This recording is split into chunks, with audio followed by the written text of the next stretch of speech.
अरे दोस्तों, तो कैसे हैं आप सब। उम्मीद करती हूँ अपनी लाइफ को बहुत ही पॉजिटिविटी के साथ आप इंजॉय कर रहे होंगे। तो अगर मेरे मोटिवेशन से कोई भी इंसान ठीक हो जाता है तो मुझे आप सोच भी नहीं सकते हैं कि कितनी ज़्यादा खुशी होती है। तो दोस्तों, आज मैं आपको अपने इस वीवर की स्टोरी बताने जा रही हूँ, जो कि उन्होंने खुद ठीक होने के बाद मुझसे कहा कि वो चाहती हैं कि उनकी स्टोरी सबको मैं बताऊँ, ताकि दूसरे लोग भी, उनके जैसे डिप्रेशन के शिकार जो लोग भी हैं, उनको मोटिवेशन मिल सके। क्योंकि दोस्तों, हम दूसरों के अनुभव से बहुत कुछ सीख सकते हैं। तो स्टार्ट करते हैं बिना किसी देरी के, और उनकी कहानी अब मैं आपको सुनाऊंगी अपनी ज़ुबानी। तो दोस्तों, अगर आप चैनल पे नए हो तो अभी सब्सक्राइब कर लें, क्योंकि ये चैनल आपके लिए काफ़ी हेल्पफुल साबित हो सकता है। और अगर आपको वीडियो पसंद आती है तो लाइक, शेयर और कॉमेंट करना बिल्कुल भी ना भूलें। तो दोस्तों, चैनल पे जुड़ने से पहले इनका डिप्रेशन बहुत ज़्यादा बढ़ चुका था। मन में इनके हर समय सुसाइडल थॉट आया करते थे। दोस्तों, इनकी जब शादी हुई थी तो ससुराल वाले काफ़ी स्ट्रिक्ट थे, हर समय रोक टोक वाले थे, ताने देने वाले थे, और मतलब कुल मिला के ताने वाला घर का माहौल था। हस्बैंड से बार बार बताने के बाद भी उनके ऊपर कोई असर नहीं पड़ता था। बस इनके पास कोई रास्ता नहीं था, बस अकेले में बैठकर रो लेती थी। और दोस्तों, अपने घर परिवार में भी किसी को नहीं बताती थी कि बूढ़े माँ बाप हैं जिन्होंने कर्जा लेकर शादी किया है इतनी धूमधाम से, उनके ऊपर क्या गुजरेगी। अब इनका लगातार दोस्तों काम यही था कि अपनी फीलिंग्स को दबाती रहती थी, घुटती रहती थी। 2 साल हो गए दोस्तों ऐसे ही देखते देखते, और हस्बैंड का इनको कोई भी सपोर्ट किसी तरह से नहीं मिल रहा था। फिर इसी बीच में दोस्तों इनको बेटा हो जाता है। लेकिन दोस्तों, वही माहौल जैसा था वैसे ही रहा। सभी जगह आने पे इनके रोक टोक थी। कहीं जाने से पहले सास ससुर की परमिशन लिए तभी जा सकती हैं, अदरवाइज़ नहीं जाना है। बस हर समय काम करो काम करो, लेट भी नहीं सकती हैं एकदम, बिल्कुल हर टाइम मशीन की तरह काम करती रहिए। और अगर ज़रा भी लेट गए तो आवाज़ आ जाती थी कि कहाँ गई भाई। दिन भर काम करने के बाद खाना खाया तो खाया, नहीं खाया भूखी रह गई तो कोई बात नहीं। रात में पति आते थे तो थोड़ा बहुत इनकी ये केयर रहती थी कि पूछते थे कि खाना खाया नहीं खाया, और भी चीज़ों में सपोर्ट करते थे। बट जहाँ पे इनके माँ बाप की बात आती थी वहाँ पे इनके पति बिल्कुल सपोर्ट नहीं करना चाहते थे। क्योंकि ये कभी ऐसा भी होता था कि रात भर रोती भी रहती थी हस्बैंड, लेकिन पूछते नहीं थे, क्योंकि उनको पता था कि मेरे माता पिता की शिकायत ये करेंगी, इसलिए बस ये रात भर रोती थी। कोई भी बात इनको बुरी लग जाती थी तो किससे कहें, बस ये घुट घुट के रात भर रोती थी। हस्बैंड का भी लगातार ऐसा बिहेव देख के कि उनको कोई फ़र्क नहीं पड़ रहा, रात रात भर ये रो रही हैं। फिर एक दिन उनका एकदम सब्र का बांध टूट गया, और इन्हें गुस्से में आकर अपने माता पिता को, अपने घर वालों को सारी बातें, इनके घर के माहौल की सब बता दी कि इनके घर का ऐसा माहौल है और इस तरह से ये घुट घुट के रह रही हैं, रो रो के रह रही हैं।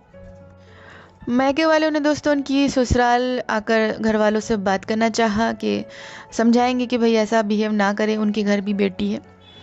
उन लोग ने बल्कि इनके माता पिता की बात सुनने की जगह उनसे बदतमीज़ी पे उतर आए इनके ससुराल वाले। ये बात इनके मायके वाले को इतनी बुरी लगी, उन्होंने भी कह दिया कि बस अब हमारी लड़की को हमारे ऊपर बोझ नहीं है, इतने साल हमने उसको पाला पोसा पढ़ाया लिखाया है, तो हम अपनी लड़की को बोझ नहीं समझते हैं।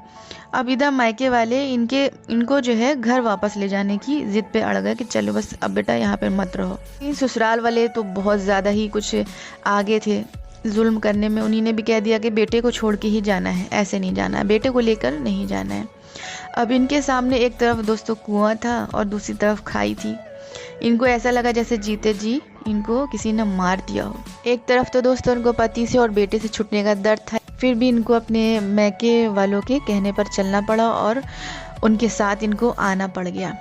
जाते जाते इन्हीं ने अपने हस्बैंड की तरफ देखा तो इनके हस्बैंड की आंखों में आंसू थे। लेकिन अब इनका मैके आकर पहले से भी ज़्यादा बदतर हाल होता चला जा रहा था। एक जिंदा लाश की तरह ये बन के रह गई थी। मैके वालों ने अपनी इज्जत की खातिर इन पर सख्ती करना शुरू कर दी कि ना अब उस आदमी को पलट कर देखना है, ना ही उसके बेटे को देखना है। इसी दौरान ये बस बिस्तर पे पड़ी रहती थी। शरीर इनका दोस्तों एकदम बेजान सा होता जा रहा था। उसी दौरान दोस्तों अच्छी बात ये हुई कि इनको किसी तरह से मेरे चैनल पे किसी वीडियो से बहुत ज़्यादा मोटिवेशन मिला। फिर इनको मैंने कमेंट बॉक्स में आंसर देने शुरू किए। इनके क्वेश्चन थे, उनके आंसर मैं कर देती थी। मेरे आंसर करने से दोस्तों ऐसा हुआ कि इनको जीने की एक राह नज़र आने लगी। फिर एक दिन इनकी पूरी स्टोरी मैंने सुनी और इनको यही एडवाइस दी कि जब ये आ रही थी, जब इनके पति के आंखों में आंसू थे, तो वो आंसू बल्कि नॉर्मल आंसू नहीं थे, वो आंसू ज़रूर बेबसी के आंसू थे। कोई भी इंसान की आंखों में आंसू जब आते हैं जब उसको किसी चीज़ को लेके हर्ट होता है, लेकिन अगर वो कुछ कर नहीं पा रहा है तो यानी वो उसके बेबसी के ही आंसू हैं। एक बात तो दोस्तों ऐसा हो जाता है कि हमारे माता पिता कभी कभी इतने स्ट्रिक्ट हो जाते हैं कि अपने ही बच्चों की खुशियाँ उनको नज़र नहीं आती हैं।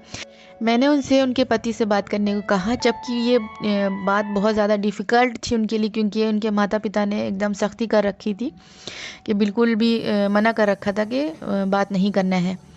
फिर भी मैंने उनको समझाया कि बेटे की क्या गलती है, वो बिना माँ की ज़िंदगी क्यों जी रहा है। उस नन्हे से बच्चे को तो अभी उसने दुनिया भी नहीं देखी है, उसे कितना सख्त ज़रूरत होगी इस टाइम माँ की। बस मेरी इन बातों से उनको बहुत ज़्यादा हिम्मत मिली। फिर उन्होंने अपने पति से मिलने की हिम्मत करी और फिर पता चला कि उनके पति का भी वही हाल था, लेकिन माता पिता की सख्ती से परेशान थे। लेकिन जब ये दोनों मिले तो आपस की गलतफहमियां भी इनकी दूर हुई और उन्होंने कहा कि मैं अब ससुराल वालों के जुल्म भी सह लूँगी, आपके लिए और आपके बेटे के लिए। बस इनके ये अल्फाज थे कि इनके पति की भी अंतरात्मा एकदम जैसे किसी ने झंझोड़ डाली हो।